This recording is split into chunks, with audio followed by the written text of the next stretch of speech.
Hola amigos, soy David Gómez y bienvenidos al capítulo número 2 de temas tácticos básicos. Hoy lo que nos corresponde ver es la clavada. ¿Y qué es la clavada? Bueno, la clavada es cuando una pieza nuestra ejerce una acción sobre una pieza contraria que no permite su movimiento. ¿Cómo es esto? Acá vamos a ver en esta posición dos piezas clavadas, el caballo de C6 y el caballo de F3. Ambas piezas están siendo afectadas por una pieza contraria. Como vemos, el alfil está apuntando hacia la dama y el otro alfil está apuntando hacia el rey. Sin embargo, hay una diferencia entre estas clavadas. ¿Por qué? Porque este caballo no se puede mover, obviamente por reglamento. Se estaría dejando al rey en jaque. Esa sería una pieza clavada absoluta, se denomina así. En cambio, este caballo sí se puede mover. Sin embargo, implicaría la pérdida de la dama. Pero como sí se puede mover, se llama clavada relativa. ¿Qué efectos tiene la clavada?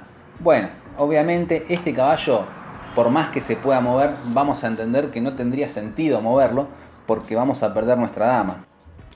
Por eso, a partir de la clavada, es un recurso muy importante porque lo que estamos haciendo es prácticamente dejar nula la efectividad de algunas piezas. El caballo este ya no podrá moverse, el caballo este no podrá moverse, siempre y cuando tengamos en cuenta la diferencia entre clavada absoluta y clavada relativa.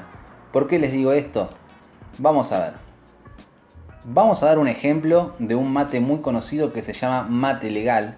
Es un mate en 7 jugadas donde vamos a ver cómo se confía el jugador de piezas negras en que está efectuando una clavada cuando en realidad no lo está haciendo.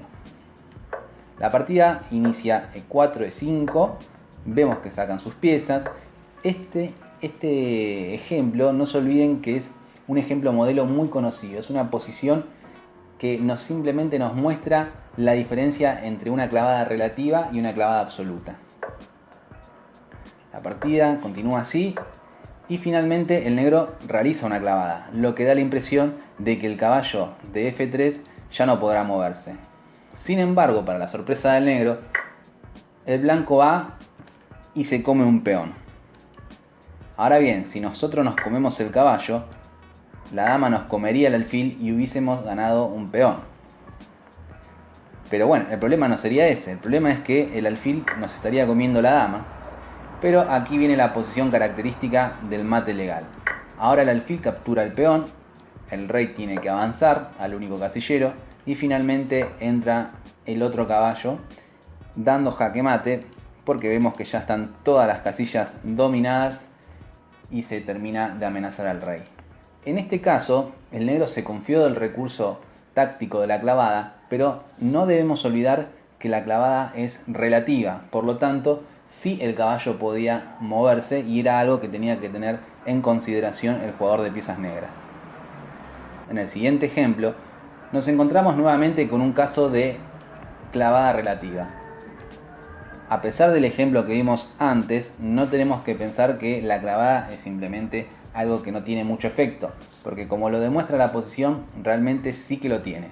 En este momento, las blancas están amenazando con ubicar su caballo en D5 y posteriormente capturar el caballo rival, con lo cual únicamente se podría comer con peón dejando el enroque prácticamente destruido en una muy mala posición.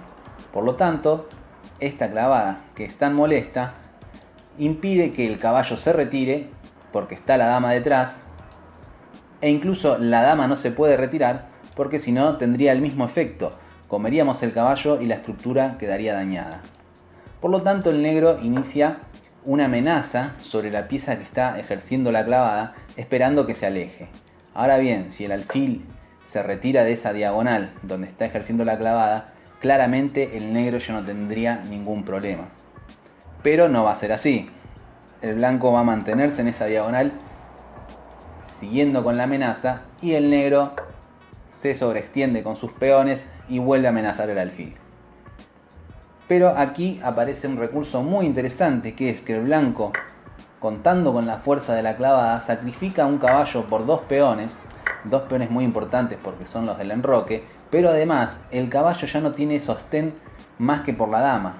Ahora la fuerza de la clavada es mucho más fuerte y el blanco podrá incrementar la presión sobre el punto F6 con el caballo, con la dama o incluso retirando el rey y posteriormente avanzando el peón para abrir paso a la torre. Todo esto va a implicar que finalmente se termine perdiendo el caballo de F6. Es decir, que esto nos enseña que la fuerza de la clavada es de presión momentánea y a la vez que la podemos seguir intensificando. Veremos posteriormente que el caballo, como dijimos recién, seguirá siendo presionado hasta que implique la pérdida material. Por lo tanto, una clavada relativa sigue teniendo gran fuerza. Bien, en la siguiente posición vemos que el blanco tiene mucho ataque, pero tiene que terminar de sellar la partida. No hay nada más difícil que ganar que una partida ganada, se dice mucho en ajedrez. En este caso, el blanco va a utilizar la fuerza de la clavada para poder traer más piezas aún al ataque. Se va a servir de esta impresionante jugada que es dama G8.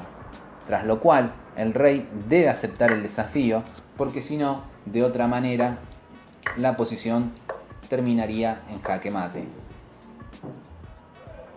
Tras aceptar el desafío, vemos que el rey se ubica en esta poderosa diagonal donde el alfil ejerce un efecto de clavada sobre el peón de F7. Este peón ya no se puede mover y ahí aprovecha para capturar este peón con el caballo que conjunto con la torre dará apoyo para llegar al mate en H8. El rey ya no se puede escapar a ninguna casilla porque las controla el caballo y tampoco puede avanzar el peón por la clavada que dijimos antes. Esta posición terminará en jaque mate en cuanto el negro simplemente intente alargar un poco más la derrota. Aquí finalmente ya no podrá hacer más nada y la partida queda decidida. La fuerza de la clavada y la cooperación de las piezas dan el triunfo. Bueno, por ahora hemos visto muchas clavadas con el alfil, pero otras piezas también pueden ejercer la clavada. Por ejemplo, en esta posición, el blanco está por coronar, pero se ha encontrado con la problemática torre negra que lo está evitando. Sin embargo, hará uso del recurso de la clavada.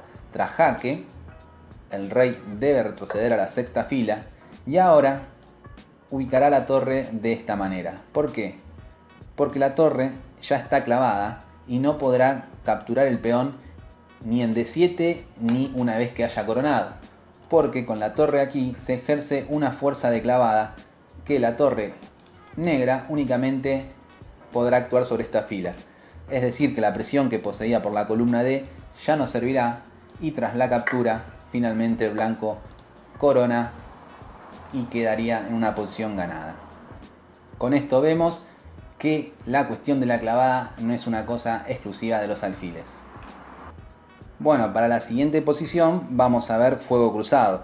Vemos la dama cubriendo esta diagonal, el alfil cubriendo esta diagonal y hay muchas piezas alineadas. Siempre en la clavada tenemos que buscar esas líneas, esos puntos de intersección donde se combinan las piezas. Vemos que el alfil está clavado sobre esta diagonal porque no puede moverse por nuestro alfil que estaría amenazando a su rey. Por lo tanto, fíjense la jugada que realiza el blanco. El blanco deja que el negro le coma al alfil porque a su vez ahora este alfil también está clavado por esta diagonal, porque si el alfil se mueve comiendo el alfil, nosotros simplemente capturaremos la dama. Fíjense la fuerza de esta posición. El alfil no puede comer la dama porque está en jaque el rey, y si come el alfil nos comemos la dama. Fuego cruzado por todos lados.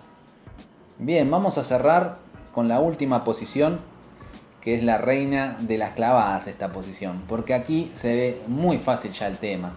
Vemos que la dama y el rey están ubicados en la misma línea y enseguida ubicaremos esta amenaza, pensando que ya hemos ganado, pero no es así, porque el negro cuenta con este recurso.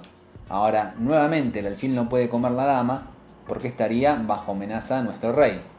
Pero voy a dejar la posición de esta manera para que encuentren la última jugada ganadora. Como vemos, la dama de D6 tampoco tiene acción sobre otra diagonal que no sea esta.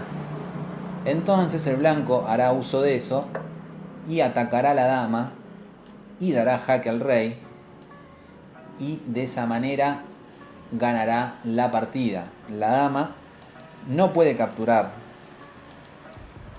a la dama de F4 porque está clavada. Nuevamente hacemos un juego de líneas como en el ejercicio anterior, donde hay que estar atentos si estamos poniendo la pieza clavada o no. Es verdad que este alfil no va a capturar la dama porque está esta diagonal, pero la dama ha quedado inmovilizada por más de que no la comamos. Entonces, por eso el blanco aprovecha finalmente para dar jaque y capturar la dama negra. Bueno, con este último ejemplo damos por finalizado la presentación e introducción del tema clavada. Todos estos ejercicios o todas estas posiciones es necesario ejercitarla aún más, pero por lo menos ahora ya tenemos ese conocimiento para ir de a poco empleándolo en nuestras partidas. Por hoy ya estamos, no se pierdan el siguiente video con el próximo tema táctico. No se olviden suscribirse para justamente que les llegue la notificación y será hasta la próxima.